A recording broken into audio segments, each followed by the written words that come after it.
ಇದಿಷ್ಟು ಫ್ಲೆಕ್ಸಿ ಖುಷಿ. ನೋಡಿದ್ರಲ್ಲ ಇವತ್ತಿನ ವಿಡಿಯೋ ಹೇಗಿತ್ತು ಅಂತ ಹೇಳಿ. ಇದಿಲ್ಲದೆ ಮಾತ್ರ ಆಗೋದಿಲ್ಲ. ಯೂಟ್ಯೂಬರ್ಗಳಿಗೆ ಇದು ದೊಡ್ಡದು ತೊಗೊಂಡ್ರು ಕೂಡ ಈ ಥರದೊಂದು ತಗೊಳ್ಳಿ.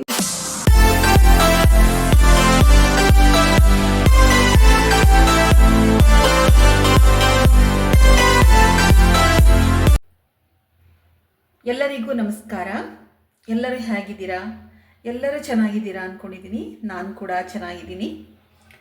ಯಾರೆಲ್ಲ ಹೊಸದಾಗಿ ನನ್ನ ಚಾನಲನ್ನು ನೋಡ್ತಾ ಇದ್ದೀರಾ, ಸಬ್ಸ್ಕ್ರೈಬ್ ಮಾಡ್ಕೊಳ್ಳಿ ನಮ್ಮ ಚಾನಲ್ನ, ಹಾಗೂ ಲೈಕ್ ಮಾಡಿ ಮತ್ತು ಶೇರ್ ಮಾಡಿ ಮತ್ತು ಕಮೆಂಟ್ ಮಾಡಿ.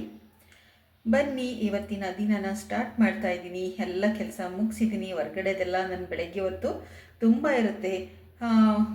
ನಮ್ಮ ಭಾರತೀಯ ಗೃಹಿಣಿಯರಿಗೆ ಬೆಳಗ್ಗೆ ಎಷ್ಟು ಬೇಕು ಅಷ್ಟು ಎಕ್ಸರ್ಸೈಸ್ ಆಗೋಗಿರುತ್ತೆ. ಬಾಗಿಲೆಲ್ಲ ಕಸ ಗುಡಿಸಿ ರಂಗೋಲೆ ಹಾಕೋ ಅಷ್ಟೊತ್ತಿಗೆ ಬಹಳಷ್ಟು ಎಕ್ಸರ್ಸೈಸ್ ಆಗಿರುತ್ತೆ. ಮನೆ ಒಳಗಡೆ ಎಲ್ಲ ಗುಡಿಸಿ ಮಾಡಿ ರೆಡಿ ಮಾಡಿಕೊಂಡು ಅಡುಗೆ ಮನೆಗೆ ಬಂದು ಏನಿದೆ ನೋಡಿ ಮಾಡೋ ಅಷ್ಟೊತ್ತಿಗೆ ಬಹಳಷ್ಟು 10 ಗಂಟೆ ಅಷ್ಟೊತ್ತಿಗೆ ಸಾಕಷ್ಟು ಎಕ್ಸರ್ಸೈಸ್ ಆಗಿರುತ್ತೆ. ಆದರೂ ಕೂಡ ಕೆಲವೊಂದು ಎಕ್ಸರ್ಸೈಸ್ಗಳನ್ನ ನಾವು ಮಾಡಿರಲ್ಲ. ಆ ಎಕ್ಸರ್ಸೈಸ್ಗಳನ್ನ ಮಾಡಬೇಕು. ಅದನ್ನು ನಾನು ಯಾವ ರೀತಿ ಮಾಡ್ತೀನಿ ಅನ್ನೋದು ಕೂಡ ಮುಂದೆ ತಿಳಿಸ್ಕೊಡ್ತೀನಿ. ಬನ್ನಿ, ಇವಾಗ ಮುಂದಿನ ಕೆಲಸನ ಮಾಡೋಣ. ಇವತ್ತು ಸ್ವಲ್ಪ ಹೊರಗಡೆ ಅಂಗಡಿಗೆ ಹೋಗೋದು ಕೂಡ ಇದೆ. ಈಗ ತಿಂಡಿನ ಮುಗಿಸ್ಕೊಂಡು ನಾನು ಅಂಗಡಿಗೆ ಹೋಗಿ ಬರ್ತೀನಿ. ಬನ್ನಿ, ಏನೇನು ಮಾಡ್ತೀನಿ ಅಂತೇಳಿ ನಾನು ತೋರಿಸ್ತೀನಿ. ನೋಡಿ, ಇವಾಗ ಹಾಲನ್ನು ಕಾಯಿಸೋದಕ್ಕೆ ಇಟ್ಟಿದ್ದೀನಿ. ಹಾಲು ಚೆನ್ನಾಗಿ ಕಾಯಬೇಕು. ನೋಡಿ, ಚಪಾತಿ ಕೂಡ ಕಲಸಿ ರೆಡಿ ಮಾಡಿದ್ದೀನಿ. ಎಷ್ಟು ಕೆಲಸ ಇರುತ್ತೆ ನೋಡಿ. ಬಾದಾಮಿ ಎಲ್ಲ ರುಬ್ಕೊಂಡು ಅದನ್ನು ಕಾಯಿಸಿ ನೋಡಿ, ನೀರನ್ನು ಕಾಯಿಸಿ ಇಟ್ಟಿದ್ದೀನಿ ಕುಡಿಯೋದಕ್ಕೆ. ಯಾಕಂದರೆ ಇವಾಗ ನಾನು ಬಾಟ್ಲು ನೀರನ್ನು ತರಿಸ್ಕೊಳ್ತಾ ಇಲ್ಲ. ನನಗಿಲ್ಲಿ ಸಿಹಿ ನೀರಿದೆ. ಅದರಿಂದ ಸಿಹಿ ನೀರನ್ನ ಏನು ಮಾಡ್ತೀನಿ ಅಂದರೆ ಎಷ್ಟು ಬೇಕಷ್ಟು ಕುಡಿಯೋದಕ್ಕೆ ಕಾಯಿಸಿ ರೆಡಿ ಮಾಡ್ಕೊಳ್ತೀನಿ. ನೋಡಿ, ಚಪಾತಿಗೆ ನಾನು ಬೇರೆ ಏನೂ ಮಾಡಿಲ್ಲ. ಈಗ ನೋಡಿ, ಆಲೂಗೆಡ್ಡೆ ಮತ್ತು ಬಟಾಣಿ ಕಾಳು ಹಾಕಿ ಗೊಜ್ಜು ಮಾಡಿದ್ದೆ, ಅದೇ ಇದೆ ಇವಾಗ. ನಿನ್ನೆ ಸಂಜೆ ದೋಸೆಗೆ ಅಂತ ಮಾಡಿದ್ದೆ, ಸ್ವಲ್ಪ ಉಳ್ಕೊಂಡಿತ್ತು. ಅದಕ್ಕೆ ಇವಾಗ ಚಪಾತಿ ಮಾಡ್ಕೊಂಬಿಡೋಣ ಅಂತ.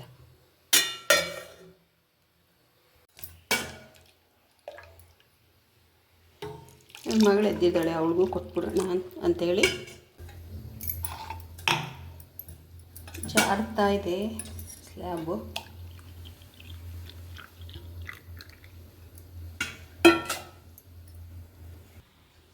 ಹಾಲು ಕೂಡ ಚೆನ್ನಾಗಿ ಕುದ್ದಿದೆ. ಈ ಥರ ಬಾದಾಮಿ ಹಾಲನ್ನು ಬೆಳಗ್ಗೆ ಹೊತ್ತು ಕುಡಿದುಬಿಟ್ರೆ ಒಂದು ಮಧ್ಯಾಹ್ನವರೆಗೂ ಬಹಳ ಹೆಲ್ದಿಯಾಗಿರ್ತೀವಿ. ಇವತ್ತು ನಾನು ಬಾರ್ಲಿನ ಕಾಯಿಸಿಲ್ಲ. ಬಾರ್ಲಿ ನೀರನ್ನು ಆಮೇಲಿಂದ ಮಾಡ್ತೀನಿ. ನೋಡಿ, ಇವಾಗ ತಿಂಡಿ ಎಲ್ಲ ಮುಗಿಸ್ಕೊಂಡು ನಾನಿವಾಗ ಅಂಗಡಿಗೆ ಹೋಗಬೇಕು ಅಂತ ಇದ್ದೀನಿ. ಸ್ವಲ್ಪ ಸಾಮಾನು ತರೋದಿತ್ತು. ಯಾವುದ್ಯಾವುದು ಕಡಿಮೆ ಆಗಿದೆ, ಮುಗ್ದಿದೆ, ಅದನ್ನೆಲ್ಲ ತೊಗೊಂಡು ಬರೋಣ ಅಂತ. ಅಷ್ಟೇ ಅಲ್ಲ, ಅದ್ರ ಜೊತೆಗೆ ಇನ್ನೂ ಒಂದು ಇಂಪಾರ್ಟೆಂಟ್ ಆದಂತಹ ವಸ್ತುವನ್ನು ತರಬೇಕಿತ್ತು. ಅದು ಯೂಟ್ಯೂಬರ್ಗಳಿಗೆ ಬೇಕೇ ಬೇಕು. ನಾನು ಭಾಳಷ್ಟು ತಿಂಗಳುಗಳಾಯಿತು ಅದು ಕಟ್ಟಾಗಿ. ಏನು ಅಂತ ತೋರಿಸ್ತೀನಿ ಬನ್ನಿ. ಅಷ್ಟು ದಿವಸದಿಂದ ಒಂದೇ ಕೈನಲ್ಲಿ ಫೋನ್ ಹಿಡ್ಕೊಂಡು ವಿಡಿಯೋ ಮಾಡಿ ಮಾಡಿ ಮಾಡಿ ತುಂಬಾ ಕಷ್ಟ ಅನಿಸುತ್ತೆ. ಒಂದೊಂದು ಸಲ ಎರಡೂ ಕೈನಲ್ಲಿ ಕೆಲಸ ಮಾಡಬೇಕಾದಾಗ ಒಂದು ಸ್ಟ್ಯಾಂಡ್ ಇದ್ದರೆ ಚೆನ್ನಾಗಿತ್ತಲ್ಲ ಅಂತ ಅನಿಸುತ್ತೆ. ಆದರೆ ದೊಡ್ಡದೆಲ್ಲ ಏನು ತಗೊಳ್ತಾ ಇಲ್ಲ. ಚಿಕ್ಕದೊಂದು ತೊಗೊಂಬರೋಣ ಅಂತ ಹೊರಟಿದ್ದೀನಿ. ಏನಂತೇಳಿ ತೋರಿಸ್ತೀನಿ ನಾನು ಇವಾಗ. ನೋಡಿ, ಸೆಲ್ಫಿ ಸ್ಟಿಕ್ಕು ತಗೊಂಡಿದ್ದೆ, ಚೆನ್ನಾಗಿತ್ತು. ಫಸ್ಟ್ ಏನಾಯಿತು ಅಂತಂದರೆ ಒಂದು ಕಟ್ಟಾಯಿತು. ಹೇಗೋ ಇಟ್ಕೊಂಡು ಮಾಡ್ತಾಯಿದ್ದೆ, ಅಡ್ಜಸ್ಟ್ ಮಾಡಿಕೊಂಡು. ಮತ್ತೆ ನೋಡಿದ್ರೆ ಇಲ್ಲೇ ಕಟ್ಟಾಗಿದೆ. ಇದು ಕಟ್ಟಾದಾಗಿನಿಂದ ನಾನು ತಗೊಳ್ಳೋಕ್ಕೆ ಆಗಿಲ್ಲ ಹೋಗಿ. ಅದಕ್ಕೆ ಇವತ್ತು ತಗೊಂಡು ಬರೋಣ, ಹೇಗೂ ಸಾಮಾನು ಸ್ವಲ್ಪ ತೊಗೊಳಂಗಾಗುತ್ತೆ, ಇದು ಕೂಡ ತೊಗೊಳ್ಳೋಣ ಅಂತೇಳಿ ಹೊರಟಿದ್ದೀನಿ. ತಗೊಂಡು ಬಂದ ಮೇಲೆ ಮತ್ತೆ ನಾನು ನಿಮಗೆ ಸಿಗ್ತೀನಿ. ನೋಡಿ, ನಾನು ಸ್ವಲ್ಪ ಸಾಮಾನುಗಳನ್ನೆಲ್ಲ ತೊಗೊಂಡು ಬಂದೆ. ಇನ್ನೂ ಅಡುಗೆ ಮಾಡಿಲ್ಲ.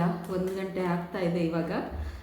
ಬಂದು ಫ್ರೆಶಪ್ ಆಗಿ ವೀಡಿಯೋ ಮಾಡ್ಕೊಂಬಿಡೋಣ ಅಂತೇಳಿ. ನೋಡಿ, ಬ್ಯಾಡಗಿ ಮೆಣಸಿನ್ಕಾಯಿ ಮತ್ತು ಖಾರದ ಮೆಣಸಿನ್ಕಾಯಿ ಎಲ್ಲ ಖಾಲಿ ಆಗಿತ್ತು ಇದು. ಯಾಕಂದರೆ ಮೆಣಸಿನ್ಕಾಯಿ ಇದ್ದೇ ಇರಬೇಕು ಮನೆಯಲ್ಲಿ. ಏನಾದರೂ ಒಂದು ಪೌಡ್ರನ್ನ ಮಾಡ್ಕೊಳ್ತಾ ಇರ್ತೀವಿ ನಾವು. ಪುಳಿಯೋಗರೆ ಪೌಡ್ರ್ ಯಾವುದಾದ್ರು ಒಂದು ಮಾಡ್ಕೊಳ್ತಾ ಇದ್ದೆ. ಪುಳಿಯೋಗರೆ ಪೌಡ್ರು ಮುಗ್ದೋಗ್ಬಿಟ್ಟಿದೆ, ಅದಕ್ಕೆ ಮಾಡ್ಕೊಳ್ಳೋಣ ಅಂತೇಳಿ ತೊಗೊಂಡು ಬಂದೆ. ಹೆಸ್ರು ಕಾಳು ಸ್ವಲ್ಪ ಇತ್ತು, ಅದ್ರ ಜೊತೆಗೆ ತೊಗೊಂಡ್ಬಂದೆ. ಮತ್ತು ಬಾದಾಮಿ ಕೂಡ ತೊಗೊಂಡು ಬಂದೆ.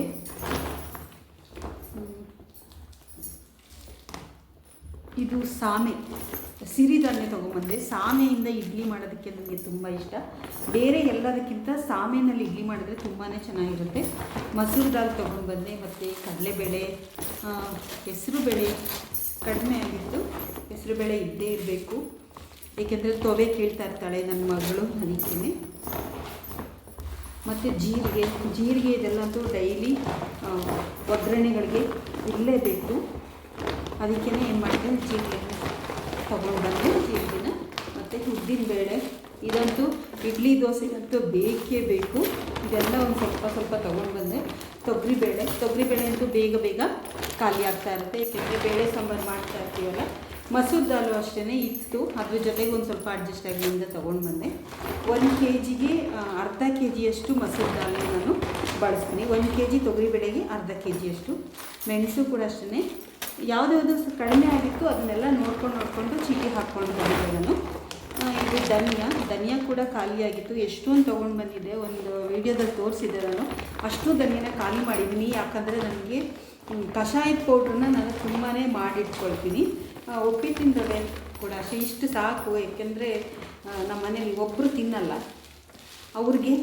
ಅದಕ್ಕೆ ಏನು ಮಾಡ್ತೀನಿ, ಅವ್ರು ತಿನ್ನೋಂಥದ್ದನ್ನೇ ಮಾಡ್ತಾ ಇರ್ತೀನಿ. ಒಂದೊಂದು ಸಲ ಮಧ್ಯೆ ಇದನ್ನು ನಾನು ಮಾಡ್ಕೊಳ್ತೀನಿ. ಅದಕ್ಕೆ ಏನು ಮಾಡಿದ್ರೆ ಒಂದು kg ಇಷ್ಟು ತೊಗೊಂಡು ಬರ್ತೀನಿ, ಸಾಕು ಅಂತ ಹೇಳಿ. ಉದ್ದಿನಬೇಳೆ, ಇದು ಬಾರ್ಲಿ ಎಲ್ಲ ಖಾಲಿಯಾಗಿತ್ತು, ಪೌಡ್ರೆಲ್ಲ ನಾನು ಮಾಡ್ಕೊಂಡಿದ್ದು. ಇವಾಗ ಅಮ್ಮ ಹೇಳಿದ ಥರನೇ ಮಾಡ್ತೀನಿ. ಅಮ್ಮ ಹೇಳಿದ ಥರ ಮಾಡಿದ್ರೆ ಸ್ವಲ್ಪ ಇನ್ನೂ ಶಕ್ತಿ ಜಾಸ್ತಿ ಇರುತ್ತೆ ಅಂತ ಹೇಳಿ, ಇನ್ನೂ ತಂಪಾಗುತ್ತೆ, ಶಕ್ತಿ ಜಾಸ್ತಿ ಬರುತ್ತೆ ಅಂದ್ಬಿಟ್ಟು ಮಾಡ್ಕೊಳ್ಳೋಣ ಅಂಥೇಳಿ ತೊಗೊಂಡು ಬಂದಿದ್ದೀನಿ. ಮಾಡಬೇಕಾದ್ರೆ ತೋರಿಸ್ತೀನಿ ಇನ್ನೂ ಯಾವ ಥರ ಹೆಲ್ದಿ ಮಾಡ್ಕೊಳ್ಬೋದು ಬಾರ್ಲಿನ ಉಪಯೋಗಿಸ್ಕೊಂಡು ಅಂತ. ಸ್ವಲ್ಪ ಮೈದಾ ಕೂಡ ತಂದಿದ್ದೀನಿ.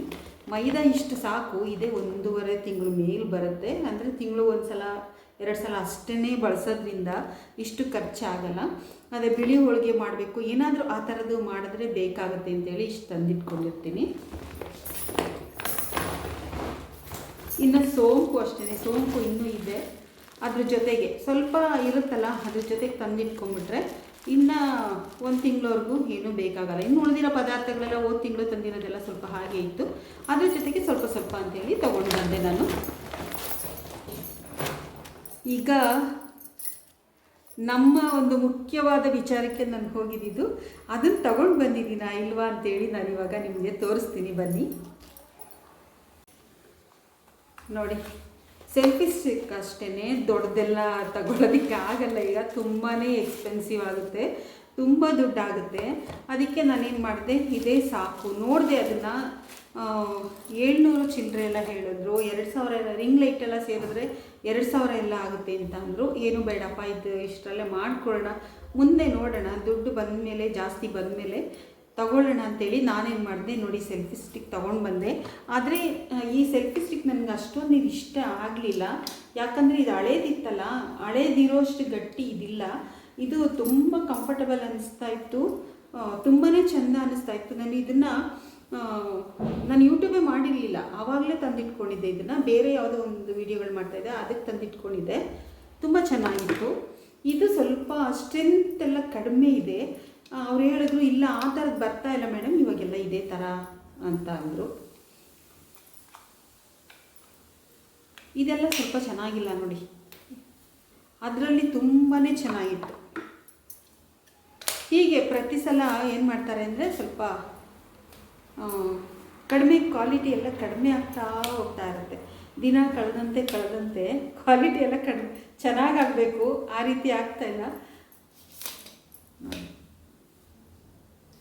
ಇದಿಷ್ಟು ಫ್ಲೆಕ್ಸಿಬಲ್ ಇದೆ, ಇನ್ನು ಸ್ವಲ್ಪ ಕೂರಿಸ್ಕೋಬೇಕಷ್ಟೇ.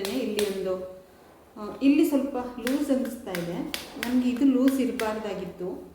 ಇದು ತಂದ್ಬಿಟ್ಟಿದ್ದೀನಿ, ಇವಾಗ ಏನೂ ಮಾಡೋಕ್ಕಾಗಲ್ಲ, ಇದನ್ನು ಅಡ್ಜಸ್ಟ್ ಮಾಡ್ಕೋಬೇಕು. ಮುಂದೆ ಸ್ವಲ್ಪ ಆ ಥರದೊಂದು ಸ್ಟ್ಯಾಂಡ್ ಟೈಪೋಡೆ ತಂದಿಟ್ಕೊಳ್ಳೋಣ ಅಂತ ಅಂದ್ಕೊಂಡಿದ್ದೀನಿ. ತುಂಬ ದುಡ್ಡು ಹೇಳಿದ್ರು, ಅದಕ್ಕೆ ನಾನೇನು ಮಾಡಿದೆ, ಬಂದುಬಿಟ್ಟೆ, ತಗೊಳ್ಳಿಲ್ಲ. ಇವಾಗಿದ್ದು ನನಗೆ ಸಾಕಂತ ಅನ್ನಿಸ್ತಾ ಇದೆ. ನೋಡಿ,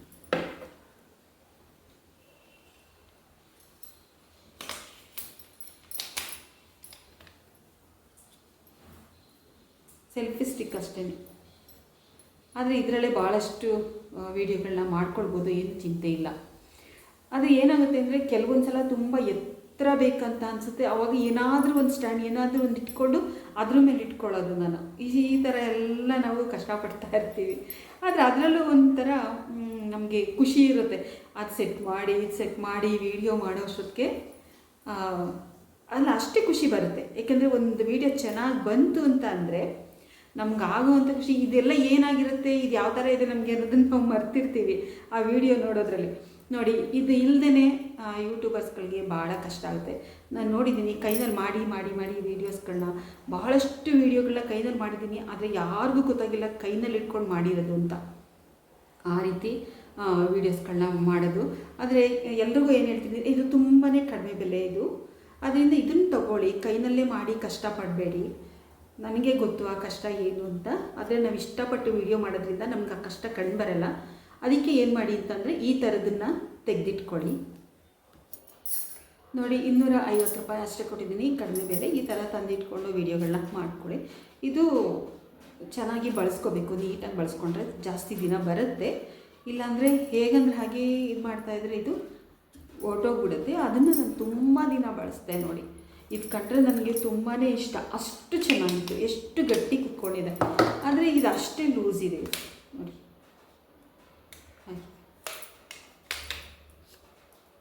ನೋಡಿದ್ರಲ್ಲ ಇವತ್ತಿನ ವಿಡಿಯೋ ಹೇಗಿತ್ತು ಅಂತ ಹೇಳಿ. ಇದಿಲ್ಲದೆ ಮಾತ್ರ ಆಗೋದಿಲ್ಲ. ಯೂಟ್ಯೂಬರ್ಗಳಿಗೆ ಇದು ಬೇಕೇ ಬೇಕು. ಇದು ಎಲ್ಲಾದರೂ ಇದೇನಪ್ಪ ಅಂದರೆ ದೊಡ್ಡ ತೊಗೊಂಡ್ರೆ ಮನೇಲೇ ಇಟ್ಕೋಬೇಕು, ಅದನ್ನು ಪದೇ ಹೊರಗಡೆ ತೊಗೊಂಡೋಗೋಕ್ಕಾಗಲ್ಲ. ಇದಾದರೆ ಏನಾಗುತ್ತೆ ಅಂದರೆ ನಾವು ಎಲ್ಲಿಗೆ ಹೋದರೂ ಕೂಡ ಕ್ಯಾರಿ ಮಾಡ್ಬೋದು. ಇದನ್ನು ಒಂದು ಹ್ಯಾಂಡ್ ಬ್ಯಾಗಲ್ಲಿ ಹಾಕ್ಕೊಂಡು ಹೋಗ್ಬೋದು. ಅದಕ್ಕೆ ತುಂಬ ಚೆನ್ನಾಗಿರುತ್ತೆ. ಎಷ್ಟೇ ದೊಡ್ಡದು ತೊಗೊಂಡ್ರೂ ಕೂಡ ಈ ಥರದೊಂದು ತೊಗೊಳ್ಳಿ, ಹೊರಗಡೆ ಹೋದಾಗ ವೀಡಿಯೋ ಮಾಡೋಕ್ಕೆ ತುಂಬಾ ಚೆನ್ನಾಗಿರುತ್ತೆ. ನೋಡಿ, ಇವತ್ತಿನ ವಿಡಿಯೋ ನಿಮಗೆಲ್ಲ ಇಷ್ಟ ಆಗಿದೆ ಅಂತ ತಿಳ್ಕೊಂಡಿದ್ದೀನಿ. ಇಷ್ಟ ಆದರೆ ಏನು ಮಾಡಬೇಕು, ಲೈಕ್ ಮಾಡಬೇಕು, ಶೇರ್ ಮಾಡಬೇಕು ಮತ್ತು ಕಮೆಂಟ್ ಮಾಡಬೇಕು.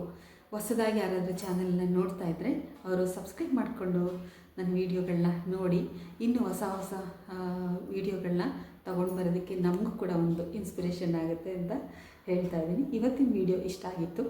ಇನ್ನೂ ನಾನು ಅಡುಗೆ ಮಾಡಿಲ್ಲ, ಊಟ ಮಾಡಿಲ್ಲ. ಅಡುಗೆ ಮಾಡಿ ಊಟ ಮಾಡೋಕ್ಕೆ ತುಂಬ ಹೊತ್ತು ಹಿಡಿಯುತ್ತೆ. ಇವತ್ತಿನ ಅಡುಗೆ ವಿಡಿಯೋ ಎಲ್ಲ ಏನು ಮಾಡ್ತಾಯಿಲ್ಲ. ಮತ್ತು ನಾಳೆ ಅಡುಗೆ ವಿಡಿಯೋ ಮತ್ತೆ ನಾಳೆ ಕಂಟಿನ್ಯೂ ಆಗುತ್ತೆ.